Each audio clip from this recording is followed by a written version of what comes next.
Express ரயிலில் தீப்பிடித்துக் கொண்டதாக பயணிகள் மத்தியில் வதந்தி பரவியதை தொடர்ந்து ரயிலில் இருந்து குதித்தவர்கள் மீது இன்னொரு ரயில் மோதியது. இதில் 10 பேர் பரிதாபமாக இறந்தனர். கேரள மாநிலம் ஆலப்புழாவிலிருந்து ஜார்க்கண்ட் மாநிலம் தன்பாத் நகருக்கு செல்லும் எக்ஸ்பிரஸ் ரயில் ஆந்திர மாநிலம் விஜயநகர் அருகே சனியன்று இரவு சென்று கொண்டிருந்தது. கோட்லம் ரயில் நிலையம் அருகில் சென்றபோது ரயிலில் தீப்பிடித்துக் கொண்டதாக பயணிகள் மத்தியில் வதந்தி பரவியது. பீதியடைந்த சில பயணிகள் அபாயச் சங்கிலியை பிடித்து இழுத்தனர். ரயில் நின்றவுடன் பயணிகள் கீழே குதித்தனர்.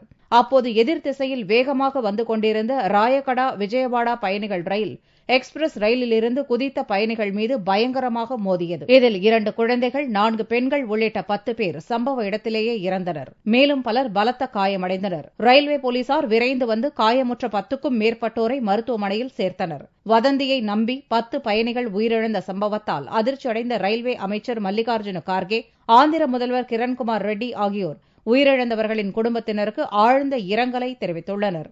விபத்து தொடர்பாக இலாகா பூர்வ விசாரணைக்கு ரயில்வே உத்தரவிட்டுள்ளது.